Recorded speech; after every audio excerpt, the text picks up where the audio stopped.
Hay lugares donde el mal no se esconde, donde no necesita máscaras, ni rituales, ni invocaciones. Lugares donde basta con dejar de rezar, para que algo baje.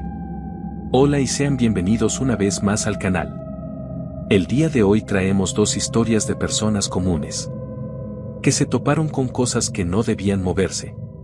No debían hablar. Y mucho menos, tener hambre. Relatos nacidos en calles donde manda el narco más que la ley. En pueblos olvidados por Dios. Y en iglesias que ya no protegen. Solo observan y esperan. Si alguna vez sentiste que una estatua te miraba. Si has escuchado gritos de ayuda que nadie más oye. O si sabes que hay destinos peores que una bala. Entonces quédate, apaga la luz y escucha con atención. Esto es Historias de Terror. Aquí las historias no terminan cuando acaba el video. Terminan cuando dejas de rezar. Hola, me llamo Carlos. Vivo en una ciudad donde el narco manda más que el gobierno, más que la ley, más que Dios. Aquí uno aprende a no ver, no escuchar y no joder. Pero hay cosas que ni la misma muerte te enseña a ignorar. Esto pasó hace un año, cuando yo estaba vivo de miedo, pero no de las balas, sino de lo que me encontré afuera de la iglesia de mi colonia. Regresaba del trabajo, siempre por la misma ruta, pasando por el lado del templo. Era una noche oscura, sin luna, con ese olor a basura quemada que nos acompaña siempre. Vi a una mujer arrodillada frente a la puerta de la iglesia. Estaba rezando, con las manos juntas, temblando. A la misma vez, escuché un grito de ayuda gutural, como si alguien estuviera siendo destripado en el callejón de al lado. Mi instinto me dijo, Carlos, pásale de largo, es una trampa. Te van a asaltar o te van a matar. Así que hice caso, apreté el paso y me fui a mi chante, con el corazón en la garganta. Pasaron días, y la imagen de esa mujer no me salía de la cabeza. Tenía algo raro, una vibra de miedo puro. Una semana después, regresando más tarde por el mismo tráfico, me la encontré de nuevo. Allí estaba, en el mismo lugar, de rodillas, rezando como una loca. Esta vez, el grito de ayuda no venía de lejos, venía de encima de la iglesia. Era un gemido agudo, insoportable. Ya no pude. Sentí que si no hacía algo me iba a arder en el infierno. Me acerqué, con cuidado, sacando el cuchillo que siempre traigo para la defensa. Señora, ¿está bien? Le pregunté, quedándome a una distancia prudente. La mujer no volteó a verme. Siguió mirando hacia arriba, hacia la cruz inmensa que había sobre el atrio. Su voz era un susurro ronco, como si llevara días gritando. No mires para arriba, hijo, me dijo temblando. Él se quiere bajar. ¿Quién se quiere bajar? Le pregunté, estúpido de mí. Él. El de la cruz. Lo jalo y me hinco. Ponte a rezar, pendejo, si no eso se va a bajar a comerse tu alma. Gritó, y de un jalón me agarró del brazo y me hizo caer de rodillas junto a ella. La fuerza que tenía esa vieja no era normal. Me sentí un idiota, de rodillas en el asfalto sucio, pero la desesperación en sus ojos me dio miedo. Empecé a rezar el Padre Nuestro, medio tartamudeando. No creía mucho en eso, pero recé como nunca. Pasaron como 5 minutos y el aire se empezó a poner pesado. Ya no se escuchaban carros, ni perros, solo un silencio absoluto y denso. La señora me agarró del hombro con fuerza, sus uñas me clavaban en la carne. No dejes de rezar, cabrón, sopló. O esa cosa se baja. Quise preguntar qué carajos era lo que se iba a bajar, si era una estatua o qué, pero cuando abrí la boca, la mujer se puso de pie de un salto. Se soltó de mí y salió corriendo, dejándome solo en la oscuridad. Oye. ¿Qué putas? Grité, intentando pararla. Pero ella desapareció en la esquina como si la hubiera tragado la noche. Quise hacer lo mismo. Intenté levantarme, pero sentí que algo me agarraba las piernas. No era alguien, era el suelo. Sentí los tobillos pegados, como si el asfalto se hubiera vuelto pegamento caliente. Dejé de rezar por el susto. Y en ese segundo de silencio, escuché el chillido más horrible de mi vida. Vino de arriba.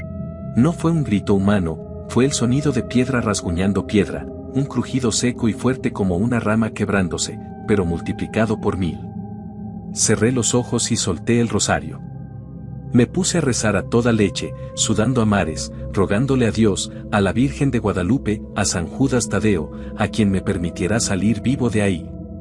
No sabía qué era lo que había arriba, pero sentía una mirada pesada clavada en mi nuca. Una presencia gigantesca, oscura, hambrienta, colgando de esa cruz, esperando a que yo me callara para caer encima de mí. Recé durante horas. Mis rodillas dolían, mi garganta ardía, tenía sed, pero no me atrevía a parar. Cada vez que mi voz bajaba, escuchaba un crujido cerca de mi oído, como si algo estuviera descendiendo por la pared de la iglesia. Sentí un aliento frío y podrido en mi pescuezo, algo oliendo a sangre seca y a cera vieja, pero no abrí los ojos. Seguí rezando como un condenado hasta que el sol empezó a salir y la luz golpeó mis párpados. Cuando amaneció, la presión desapareció. Pude mover las piernas. Me levanté temblando, casi me caigo de lo débil que estaba. Estaba solo. La mujer no estaba. La iglesia estaba cerrada. Justo en ese momento pasó un señor con un triciclo cargado de ollas, vendiendo tamales para el desayuno. Me miró raro, viéndome sudado y pálido. «Joven», me dijo con voz tranquila. «Eso ya se regresó a la iglesia. Ya puedes dejar de rezar. Vete a tu casa y no mires para arriba». Me quedé parado ahí, con el corazón queriéndose salir por la boca. «¿Qué cosa, señor? ¿Qué se regresó?», le pregunté, con la voz rota. El hombre me miró con tristeza, como si me diera pena por lo que había visto. «No preguntas, muchacho. No es para saber. Solo da gracias a que esa pedaz de mierda tuvo hambre de otra cosa anoche o de que tus ruegos valieron algo. Ahora vete, antes de que cambie de opinión y quiera desayuno». Hice caso. Salí corriendo como si me persiguieran los mismísimos demonios del infierno. Llegué a mi casa, me bañé con agua caliente por 1 hora intentando quitarme ese olor a muerto que traía pegado en la ropa, y me encerré. Ese día no fui a trabajar. Jodido, ni siquiera salí al baño si no era necesario. Me quedé en la cama, temblando cada vez que pasaba un carro o escuchaba a un perro ladrar. Durante la noche, escuché nuevamente los gritos. Venían de lejos, de la calle, pero eran claros. Gritos de ayuda, súplicas desesperadas de gente que se quedó atrapada ahí fuera. Sabía que era mi turno. Sabía que era una trampa, como lo que le pasó a esa señora, pero no tenía agallas para salir. Me agaché junto a la cama y empecé a rezar de nuevo. Recé el Padre Nuestro, el Ave María, el Credo, recé hasta que me dolió la mandíbula, rezando para que esa cosa no se bajara y se diera cuenta de que yo seguía ahí. No sé si esa cosa se bajó esa noche o si se quedó arriba comiéndose a los que no creyeron. Ya no paso por ese camino. Prefiero dar una vuelta de 1 hora y arriesgarme a que me corte un comando del narco, a encontrarme cara a cara con esa cosa de la iglesia. Porque con los narcos, si tienes suerte, te matan de un tiro y ya. Con esa entidad, con esa piedad de mierda que cuelga de la pared, no sé lo que te hace, pero seguro es mucho peor que la muerte. Te arranca el alma, te roba la fe y te deja vacío, igualito que esa cruz que ahora, cada vez que la veo a lo lejos, no está vacía. Me doy vuelta, pero sé que me está esperando. Esperando a que deje de rezar. El despertar del crucificado, la confesión de Regina. Miren, no sé si creerán en lo que voy a decirles. La gente de la ciudad, los que viven en sus departamentos con luz las 24 horas, piensan que el miedo es una película de Netflix o un susto en una calle oscura. Pero no. El miedo real es saber que estás solo en un pueblo olvidado por Dios, donde las leyes de los hombres no valen un pito y las leyes de los espíritus son las únicas que mandan. Mi nombre es Regina, tengo 26 años, y esto es lo que mi abuela me contó antes de morir, llorando sangre, literalmente llorando sangre, por el recuerdo de lo que vivió en esa sierra maldita al sur de Oaxaca. Mi abuela vivía en un lugar que no sale en el GPS. Imagínense un valle hondo, verde hasta que te cansas, rodeado de cerros que parecen estar cerrándote la garganta. No había casas bonitas, solo chozas de adobe y tejas, con pisos de tierra que huele a humedad y a mugre. Ahí, donde casi no llega la señal del radio, los hombres son dueños de todo. Robarse a una muchacha no era un delito, era un deporte. Por eso mis tatarabuelos tenían muchos hijos, 6 hermanos de mi abuela, para que entre todos se defendieran. Era un mundo duro, feo, donde la única escapatoria era la fe. El corazón del pueblo era la iglesia. Era una construcción colonial preciosa, imponente entre la miseria, de piedra gris oscura que parecía chupar la luz del sol.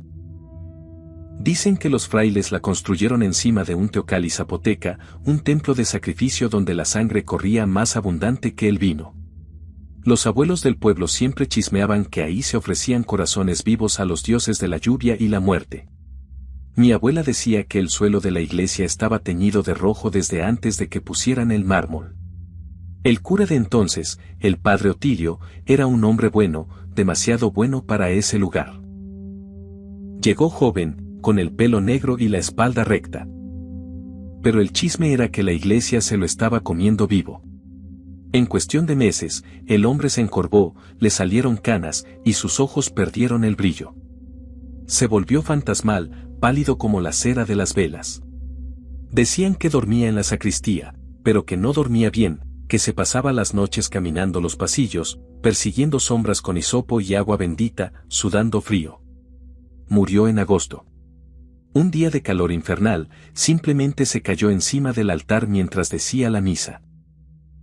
Lo sepultaron en la cripta de abajo, pero el entierro fue raro. Cuentan que cuando pusieron el féretro en el nicho, la iglesia entera vibró. Un zumbido bajo, como un enjambre de avispas gigantes escondidas en las paredes. Los perros del pueblo aullaron hasta que se les quedó la ronca. Y esa vibra, mi abuela decía que el aire cambió.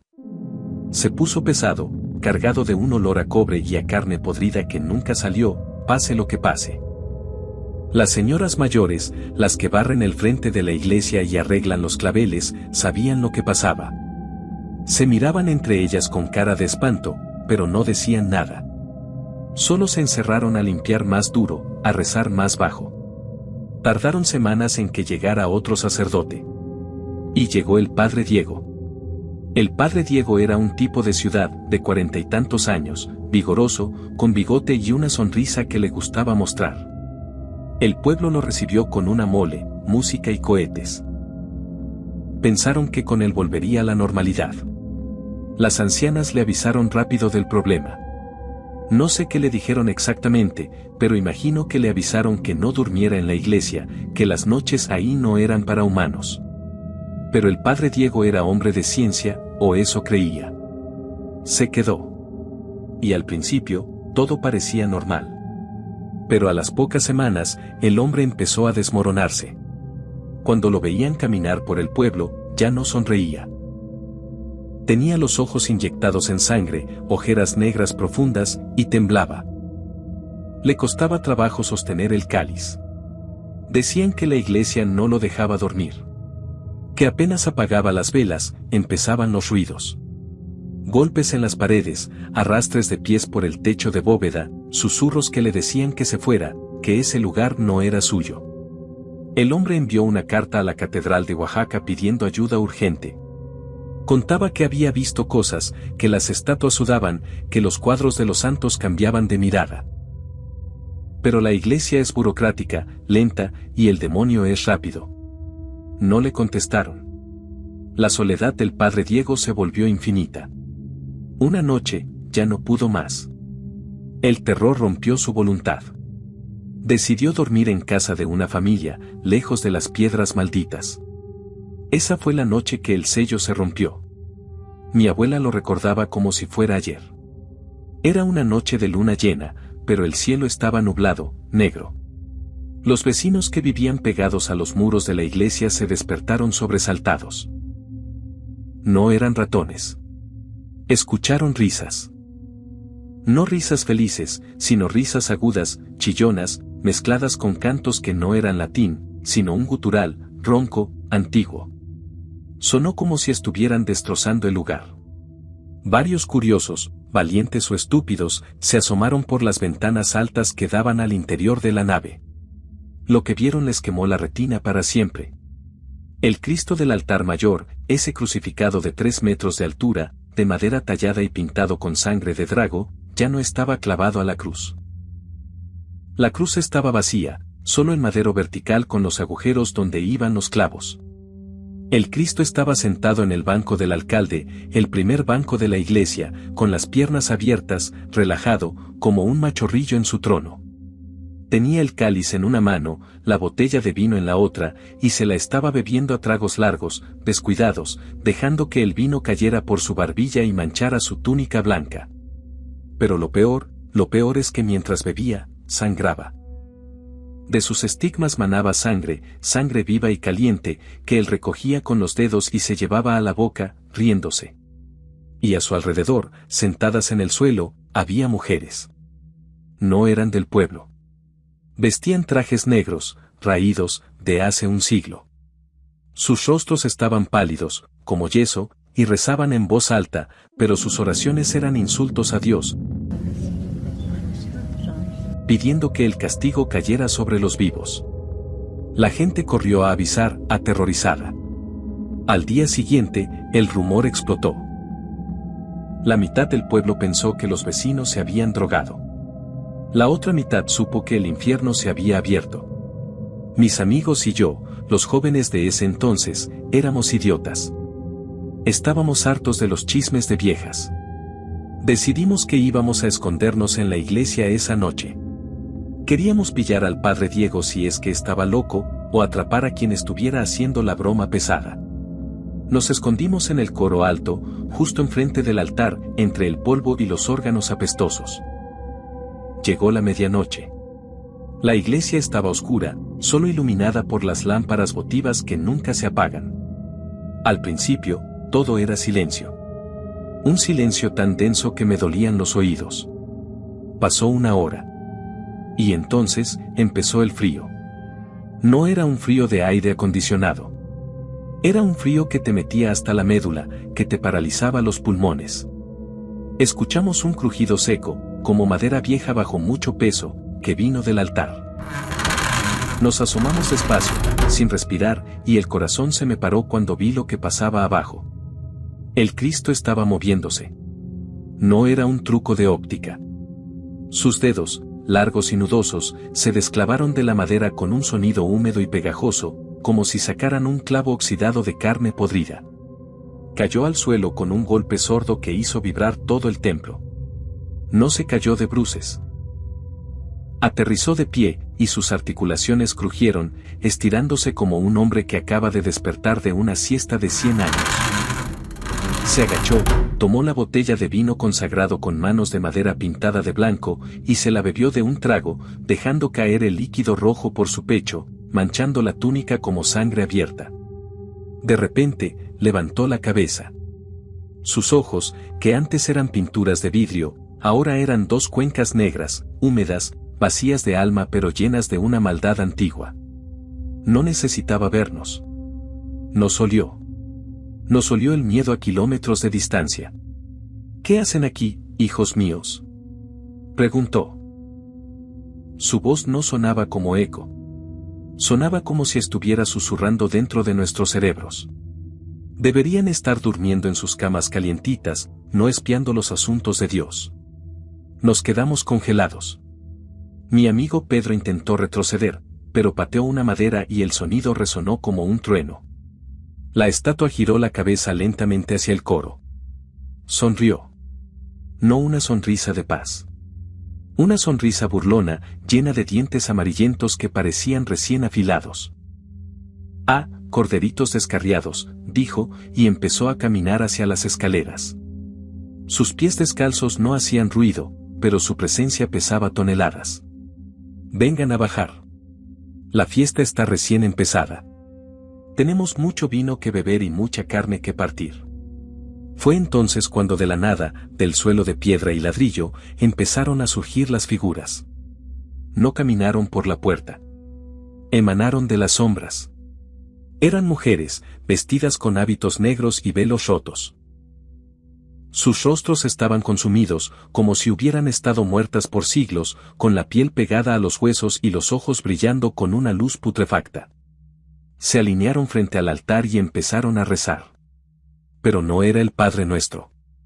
Era un gutural, un latín corrompido, palabras invertidas que despedían un olor a azufre y a excremento. Eran las brujas del sacrificio viejo, las que comieron en este suelo antes de que llegaran los españoles. La estatua subió las escaleras del coro, trepando por los lados como una araña. Pedro gritó y le tiramos de la ropa para correr. Nos lanzamos por la salida de emergencia, resbalando, cayendo, mordiéndonos la lengua de tanto terror. Escuchamos detrás de nosotros una carcajada que no era humana, un sonido que rasguña el alma. «Corran, pendejos. Corran a casa con sus mamás», gritaba la cosa del Cristo. «Pero no se escondan. Yo sé dónde duermen». Salimos a la calle aullando como perros. Los vecinos se despertaron con nuestros gritos.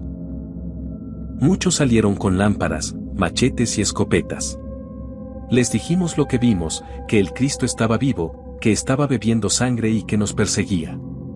Algunos nos creyeron por el pánico en nuestras caras, otros pensaron que estábamos locos. Pero el ruido era demasiado fuerte para ignorarlo. Una multitud se formó frente a la iglesia. Mi abuela me contó que nadie quería entrar, pero la curiosidad, esa maldita curiosidad, los mató. Empujaron la puerta. Dentro, la pesadilla continuaba. La estatua ya no estaba en el altar. Estaba sentado en el banco principal, con las piernas abiertas, rodeado de esas mujeres malditas que le acariciaban las heridas de las manos y los pies, lamiendo la sangre que brotaba de la madera. Al ver a la gente entrar, el Cristo se puso de pie. Se irguió hasta su altura completa, imponente, terrible. ¿Así que se decidieron a unirse a la misa?, bramó. «Pueden entrar. Hay lugar para todos en el infierno». La gente, asustada pero con rabia, empezó a gritar. «Demonio, blasfemia». Un hombre valiente se atrevió a tirarle un vaso de agua bendita. El líquido salpicó el rostro del Cristo y reaccionó. No se purificó. La madera se puso negra, humeante, hirviendo. La estatua gritó de dolor, pero fue un grito de ira, no de arrepentimiento. «Bastardos. ¿Cómo se atreven a echarme agua de mierda?», gritó, y con un movimiento de su brazo, lanzó al hombre contra la pared como si fuera un trapo. El impacto rompió huesos. «Esto es mi pueblo. Yo soy el rey aquí». Empezó a volar cosas. Bancas, candelabros, cuadros de santos salieron disparados, hiriendo a la gente. Las mujeres fantasmales empezaron a avanzar hacia los feligreses, chillando como gatos en celo. El caos era absoluto. Justo cuando parecía que la masacre iba a empezar, las señoras mayores, las guardianas del secreto, se abrieron paso entre la multitud. No tenían miedo en los ojos. Tenían rabia. Sabían lo que tenían que hacer. Se pararon frente al Cristo, que ahora llovía blasfemias e insultos grotescos, describiendo cómo iba a destripar a cada uno de nosotros, cómo iba a comerse a nuestros niños. Las ancianas levantaron los brazos y empezaron a recitar. No el rosario suave de la tarde. Era un exorcismo en latín, una oración de guerra, con una voz que salía de sus pulmones pero que parecía venir de siglos atrás. El idioma antiguo golpeaba al demonio. La estatua se retorció en el aire. Intentó cubrirse los oídos, pero no tenía manos que funcionaran bien. «Cállense. Cállense, viejas apestosas», gritaba. «Voy a arrancarles la lengua. Voy a estofar sus corazones». Pero las palabras lo iban debilitando. La presencia maligna se agitaba, furiosa. La estatua empezó a agrietarse. No fueron grietas normales. Eran líneas de luz, fuego rojo que salía de su interior. El olor a carne quemada y a azufre se volvió insoportable, asfixiante. El Cristo gritó una última vez, una palabra que nadie entendió, un insulto tan horrible que hizo que varios hombres se cayeran de rodillas vomitando. Se tensó todo. Su cuerpo de yeso y madera se infló, como si algo dentro quisiera salir explotando. Y entonces... ¡boom! No fue una explosión de fuego, fue una implosión de energía oscura. La estatua estalló en 1000 pedazos. Los trozos salieron disparados como metralla, cortando caras, rompiendo vidrios, dejando a todos medio sordos. Una onda de aire negro nos tiró a todos al suelo, apagando las velas y dejando la iglesia en una oscuridad total. En el silencio que siguió, solo se oía el llanto de los heridos y los sollozos de los niños. Las mujeres brujas desaparecieron al instante, desvaneciéndose en el humo como si nunca hubieran existido, dejando un aroma a tierra recién cavada. El padre Diego, ese pobre hombre, no apareció por ningún lado.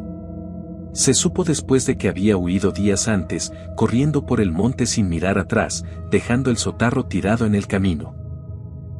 Las señoras ancianas, con la sangre fría que caracteriza a las mujeres que han visto morir a sus crías, se pusieron de pie. No les importaban los cortes en la cara ni el sangre que les corría por las frentes. Con pasos lentos y firmes, empezaron a recoger cada fragmento de esa maldita estatua. Recogían los dedos arrancados, los trozos de la cara sonriente, los pedazos de las costillas, todo con una reverencia terrorífica. Hablaban entre ellas en un dialecto zapoteca que nadie más entendía, discutiendo dónde poner cada pieza. Encontraron una caja de madera que solía servir para guardar las mortajas. Allí echaron los restos, pero no antes de rociarlos con óleo santo, sal gruesa y agua bendita, mientras recitaban oraciones de sellado. Dicen que al tocar el yeso, la caja todavía vibraba, como si el corazón de la bestia siguiera latido dentro de los escombros. Cargaron esa caja como si pesara 1 tonelada y se marcharon hacia el cementerio, lejos del pueblo, hacia un terreno que estaba consagrado pero apartado, donde enterraban a los suicidas y a los no bautizados. Cavaron un hoyo profundo, de 3 metros, y la enterraron bajo una cruz de hierro sin nombre. Al día siguiente, llegó un nuevo sacerdote mandado por el obispo. Era un hombre joven, inexperto, aterrorizado por las historias que se le habían filtrado, pero obligado a ir. Lo primero que hizo fue mandar a limpiar la iglesia de arriba a abajo con lejía. Hizo traer un Cristo nuevo, de fábrica, de plástico y resina, sin historia, sin sangre. Pero el lugar nunca fue el mismo. La atmósfera seguía pesada. A veces, durante la misa, se escuchaban crujidos en las paredes, como si las piedras recordaran lo que habían alojado. Mi familia no esperó a ver si el plástico resistía. Nos mudamos esa misma semana. Mi abuela cargó sus pocas pertenencias, pero dejó atrás todas sus imágenes religiosas. Me contó que esa noche, antes de salir, vio a las señoras mayores paradas frente a la tumba donde enterraron los pedazos. No estaban rezando por el alma del demonio, estaban montando guardia, con ojos de búho, esperando a ver si la tierra se movía de nuevo. Ya nunca regresamos a ese pueblo.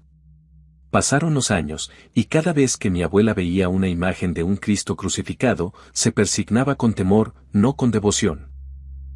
Ella entendió algo que nadie más quiere aceptar, que la fe es una puerta, y que a veces, cuando dejas la puerta abierta en un lugar donde la sangre es sagrada, no entra Dios, sino la hambre que espera en las sombras para comerse a los vivos.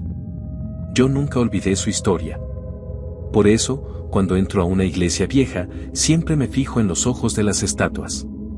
Me fijo si hay grietas en el yeso. Y me fijo, sobre todo, en si las puertas del altar están bien cerradas al anochecer. Porque sé que mientras exista una iglesia construida sobre sangre antigua, esa cosa estará intentando juntarse otra vez, pieza por pieza, buscando la noche donde un sacerdote descuide la vigilia, para volver a bajar y terminar la cena que empezó hace tanto tiempo. Y hasta aquí hemos llegado con el video, espero y les haya gustado. Si son nuevos por el canal, me ayudarían mucho dejando un me gusta, comentar y suscribirse. Subo video cada 5 días. Gracias y hasta luego.